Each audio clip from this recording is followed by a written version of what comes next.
आप सभी को मेरा नमस्कार। मैं विनोद लोयल। आज राजनीति विज्ञान की इस कक्षा में हम बात करने वाले हैं भारतीय शासन व्यवस्था के सबसे महत्वपूर्ण विषय के बारे में, और वो महत्वपूर्ण विषय है भारतीय संविधान। आज हम भारतीय संविधान के विभिन्न पक्षों का अध्ययन करने वाले हैं, जिनको मिलाकर के भारतीय संविधान का निर्माण होता है। आज की इस कक्षा के बाद में आप जब भी भारतीय संविधान का अध्ययन करोगे तो आप पाओगे कि आप अनुच्छेद जो आप पढ़ते हो उनका क्या अर्थ है, क्या महत्व है। आप भारतीय संविधान के भाग पढ़ते हो, उनको क्यों भारतीय संविधान के निर्माताओं ने रखा है भारतीय संविधान में। अनुसूचियों का भी आप अध्ययन करते हो। तो इन सब को मिला करके भारतीय संविधान का निर्माण होता है।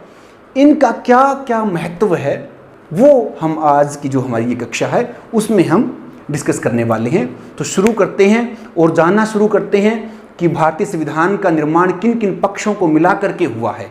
तो आइए जानते हैं। सबसे पहले प्रस्तावना भारतीय संविधान का महत्वपूर्ण अंग है। दूसरे अनुच्छेद, भारतीय संविधान में जो अनुच्छेद है वो भी एक महत्वपूर्ण अंग है भारतीय संविधान का। तीसरा जो अंग है वो है भाग।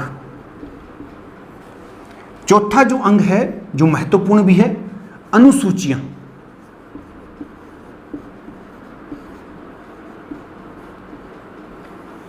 इन सब अंगों को मिलाकर के भारतीय संविधान का निर्माण होता है।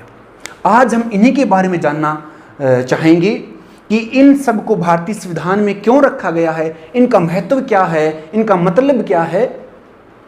तो सबसे पहले प्रस्तावना जो लिखा हुआ है, प्रस्तावना क्या है और भारतीय संविधान में इसको शामिल क्यों किया गया है।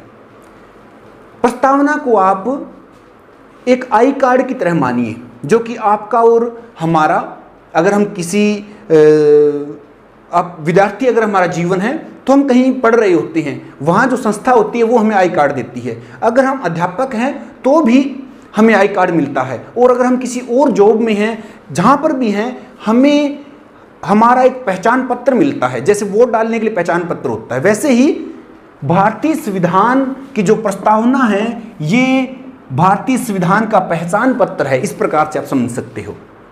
क्यों?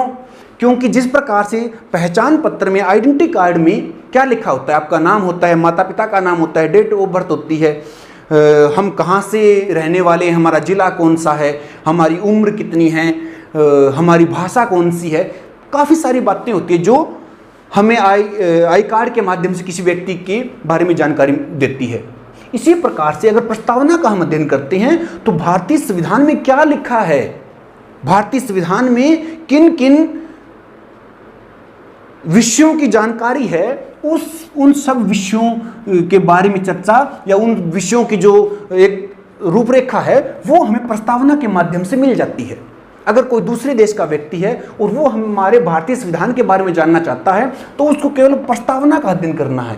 प्रस्तावना का अध्ययन करने के बाद उसे एक मोटी जो विचारधारा है हमारे भारतीय संविधान के बारे में वो बना लेगा कि इस प्रकार से इसकी संरचना है और इन इन विषयों पे भारतीय संविधान में जोर दिया गया है।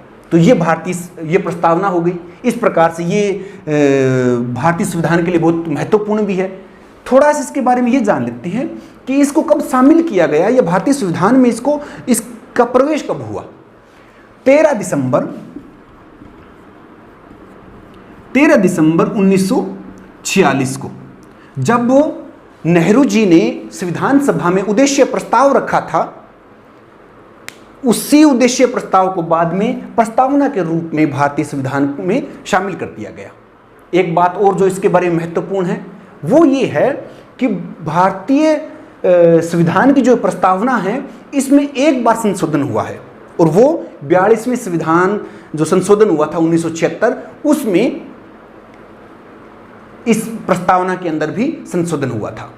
तो ये इसके बारे में एक बड़ी जानकारी है, और इसकी क्या महत्ता है भारतीय संविधान के लिए उसके बारे में हमने जाना। दूसरा है अनुच्छेद। भारतीय संविधान में 395 अनुच्छेद हैं। कहीं कहीं आप सब छात्रों ने ये भी पढ़ा होगा कि 448 अनुच्छेद है भारतीय संविधान में। बिल्कुल भारतीय संविधान में 448 अनुच्छेद ही है, लेकिन जो उनकी संख्या है 1 2 3 4 50 200 300 और 396 नंबर पे कोई संविधान कोई अनुच्छेद नहीं है भारतीय संविधान में। तो फिर आपका क्वेश्चन यहाँ ये होगा कि फिर 448 जो हम पढ़ते हैं वो कैसे? इसमें ये है कि जैसे कोई अनुच्छेद है, उसमें अगर संशोधन किया संसद ने, मान लेते हैं जैसे 21वां अनुच्छेद है, उसमें संसद ने संशोधन किया और उसी के अंदर एक नया अनुच्छेद पैदा कर दिया, तो वो अनुच्छेद 396 नंबर पे नहीं जाएगा।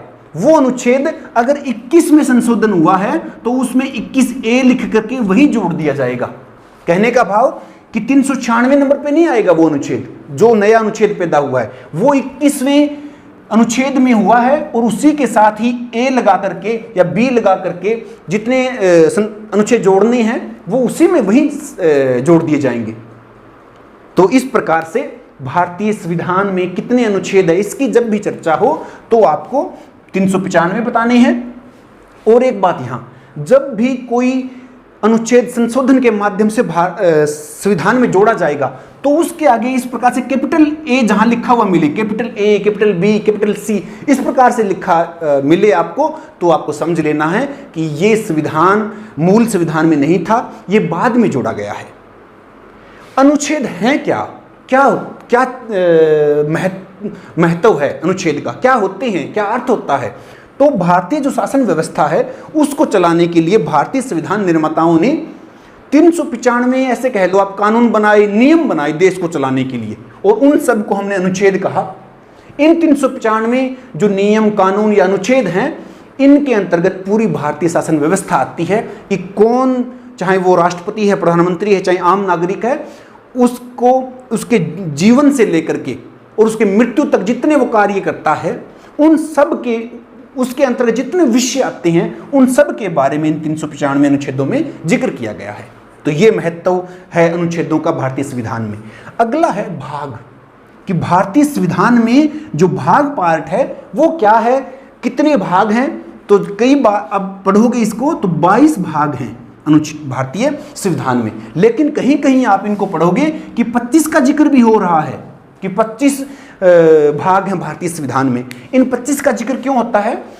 मूल संविधान में 22 भाग थे, बाद में संशोधन के माध्यम से जैसे 4 भाग था, भाग नंबर 4, उसके साथ में भाग 4 कै जोड़ा गया। 9वां जो भाग है उसके साथ में 9 कै जोड़ा गया। 14वां जो भाग है उसके साथ में 14 कै जोड़ा गया। इस प्रकार से इन 3 नए जो भाग हुए हैं, इनको अगर हम मिला दें तो 25 की ऐसे संख्या मानी जा सकती है, लेकिन ऐसे नहीं लिखा मिलेगा आपको कहीं पर भी कि भाग नंबर 23, इसी के साथ में इन भागों को मिलाकर के ही ये 25 की संख्या हो जाती है। अब बात यह है कि भाग क्यों बनाए गए हैं, क्या है इनमें? तो जैसे भाग 1 है भारतीय संविधान का, उसमें जिक्र है भारतीय संघ और उसके क्षेत्र के बारे में। भाग 2 है, उसमें जिक्र है नागरिकता के बारे में। भाग 3 है, उसमें जिक्र है मौलिक अधिकारों का। भाग 4 है, उसमें जिक्र है राज्य के नीति निर्देशक तत्वों का। तो इस प्रकार से आपने अभी जो मैंने बताए हैं उनके अकॉर्डिंग समझा होगा कि हर भाग में अलग अलग विषय हैं। तो बस सही समझे आप कि 22 या अभी जो इनको मिलाकर 25 विषय ऐसे हैं जिनको जितने अनुच्छेद हैं, और ऐसे भी है कि भाग नंबर 1 में 1 से लेकर 4 अनुच्छेद हैं, भाग 2 में 5 से लेकर 11 तक अनुच्छेद हैं, भाग 3 में 12 से लेकर 35 तक अनुच्छेद हैं। तो ये इसमें बांटे हुए भी हैं। और भाग बनाने की इसलिए जरूरत पड़ी है भारतीय संविधान में, ताकि जब भी किसी भी व्यक्ति को जैसे नागरिकता के बारे में अध्ययन करना है तो उसको केवल अनुच्छेद 5 से लेकर के 11 तक पढ़ने हैं और भाग नंबर 2 पढ़ना है। अब भाग 2 के अलावा कहीं पर भी भारतीय संविधान में नागरिकता के बारे में जिक्र नहीं मिलेगा। इसी प्रकार से अगर मौलिक अधिकारों के बारे में किसी को अध्ययन करना है तो उसको केवल भाग नंबर 3 पढ़ना है, उसमें मौलिक अधिकारों का जिक्र है। और कहीं पर भी पूरे भारतीय संविधान में मौलिक अधिकारों के बारे में जानकारी नहीं मिलेगी। तो अलग अलग विषयों के बारे में प्रॉपर कहाँ से हमें जानकारी मिल पाए, इसके कारण ही भारतीय पूरे संविधान को भागों के अंदर बांट दिया गया है। कहने का भाव क्या है, आप ये मान सकते हो कि भारतीय संविधान में 25 विषय है, 25 अध्याय हैं, और उन सब अध्यायों में अलग अलग उनके नाम हैं या अलग अलग वो विषय हैं। तो ये भारतीय संविधान के भागों के बारे में जानकारी है। अगला जो है वो है अनुसूचियां। अनुसूचियां क्या है, पहले तो हम संख्या जान लेते हैं। भारतीय मूल संविधान में इनकी संख्या 8 थी, लेकिन अभी 4 और जोड़ दी गई। समय पर 4 नई अनुसूचियां बनाई गई और इन सब को मिलाकर के अब ये 12 अनुसूचियां हो गई। तो अब भारतीय संविधान के बारे में अगर कहीं जिक्र आए कि भारतीय संविधान में अनुसूचियां कितनी हैं, तो आप बताओगे उनको कि 12 अनुसूचियां हैं। अब बड़ा महत्वपूर्ण भी है अनुसूचियों का, क्योंकि अधिकतर जो छात्र हैं, चाहे वो किसी भी किताब से अध्ययन कर रहे हों, कहीं से भी पढ़ रहे हों, अनुसूचियां क्या होती है इसका वर्णन बहुत कम जगह मिलता है। अनुसूचियां, जैसे आप कोई किताब पढ़ रहे हो, वहां पे नाम आ गया, वहां छोटा सा नाम मान लेते हैं कि भाई वहां नाम आ गया, भारत नाम आ गया, और भारत के ऊपर स्टार लगा दिया ऐसे। कोई और जिक्र, कोई और नाम आया, हरियाणा नाम आ गया, और उसके ऊपर 1 लगा दिया, 1 लगा देते हैं, कई जगह 2 लगा होता है, कई जगह 3 लगा होता है। इनका मतलब आप क्या समझते हो?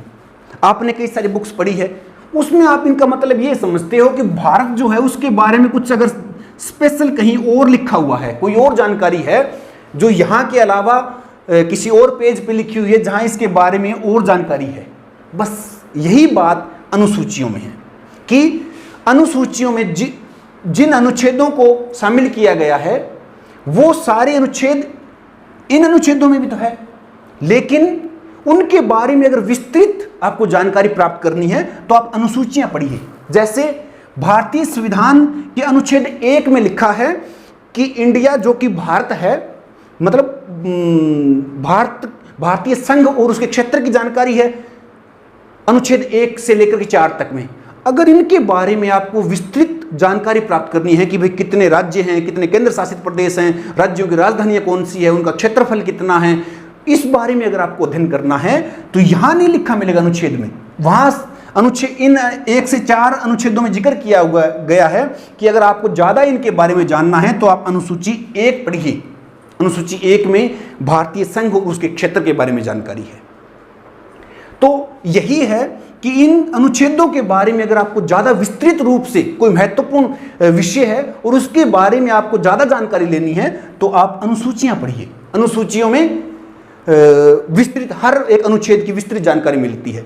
अब आप समझोगे कि फिर अनुसूचियों, ये बातें जो अनुसूचियों वाली बातें हैं वो यहीं डाल देते, अनुच्छेदों में डाल देते तो क्या दिक्कत थी, या अलग बनाने क्या इसका क्या मतलब है? इसका मतलब ये है कि आपने बार बार पढ़ा होगा कि भारतीय संविधान बहुत लंबा है, विस्तृत है, इस प्रकार से पढ़ा होगा। तो अगर इन सब को विस्तृत रूप हम यहाँ और डाल देते तो ये बहुत बड़ा या कोई भी अनुच्छेद है वो बहुत बड़ा हो जाता, उसका अध्ययन करना बड़ा मुश्किल होता और वो फिर बोरिंग भी लगने लग जाता। यहाँ हर एक अनुच्छेद के बारे में जो सबसे महत्वपूर्ण जानकारियां हैं वो दी जाती है। इससे जुड़ी हुई विस्तृत अगर जानकारी आपको प्राप्त करनी है अनुच्छेदों से तो फिर आपको अनुसूचियां पढ़नी पड़ती है। तो ये सारा जो स्ट्रक्चर है भारतीय संविधान का कि प्रस्तावना का क्या महत्व है, अनुच्छेद का क्या अर्थ है, भाग का क्या महत्व है, अनुसूचियां जो शामिल की गई है भारतीय संविधान में उनका क्या महत्व है। तो उम्मीद करता हूं कि आपको ये सारी जानकारी अच्छी लगी होगी। अगर आपको ये सारी बातें अच्छी लगी है, समझ में आई है, तो आप वीडियो को लाइक और शेयर करना ना भूलिए। और अगर आप इसी प्रकार से नई नई जानकारियाँ प्राप्त करना चाहते हैं, राजनीति विज्ञान को और अधिक समझना चाहते हैं, तो इस चैनल को सब्सक्राइब करना ना भूलिए, और ताकि आपके पास बार बार नोटिफिकेशन आते रहे। नई नई वीडियो जो इस चैनल के माध्यम से बनाई जाएगी वो आप तक लगातार पहुँचती रहे। धन्यवाद।